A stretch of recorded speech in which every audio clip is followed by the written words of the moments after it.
So this is an interesting story about the Decaying Mall, and apparently there's like this shadowy figure that apparently lives in the mall that can tell you about, well, pretty much who you gotta love if you get an answer right.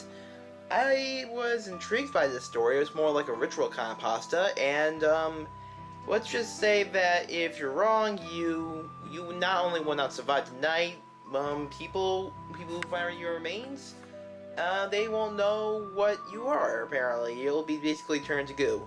But seriously, it was a pretty decent story. I really enjoyed the story, how it, developed and stuff.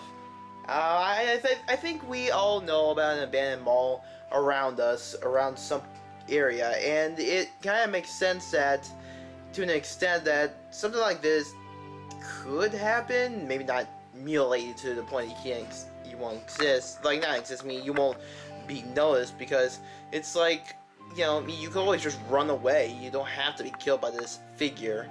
Nevertheless, it was a pretty decent story, and, it kind of makes me afraid of going to an abandoned mall the next time I pass by one. I don't know. I mean, I've never been to an abandoned mall, so I wouldn't know. But I've seen a lot of pictures online. Does that count?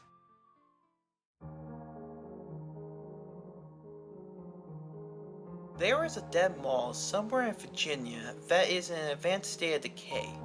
For one reason or another, the mall still stands.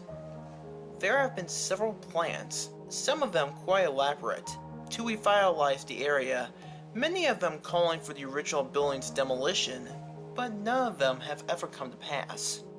It is quite a shame, a sorry thing to look at today.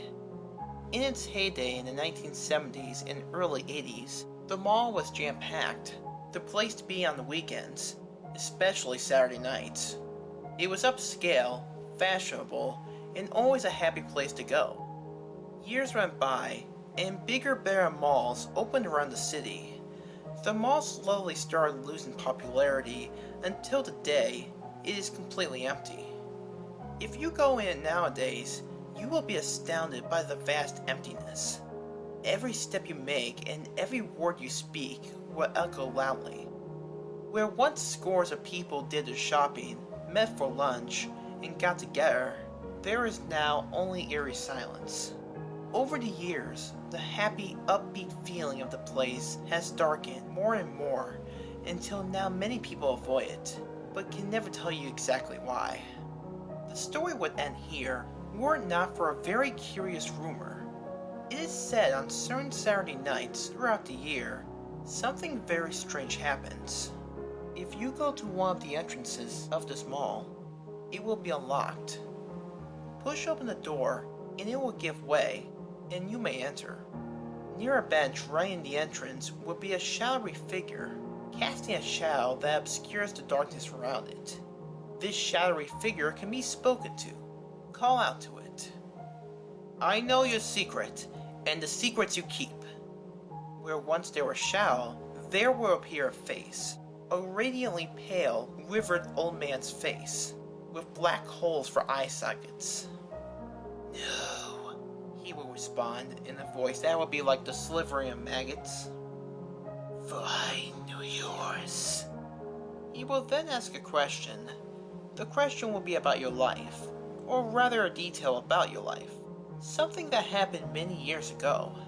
The question he poses will be one you should know the answer to, but so obscure, it will be difficult to answer at first, if you can answer it at all. You will be forced to answer.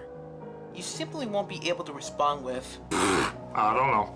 If you get the answer right, the shadowy man will thrust a box into your hands before dissolving back into the darkness.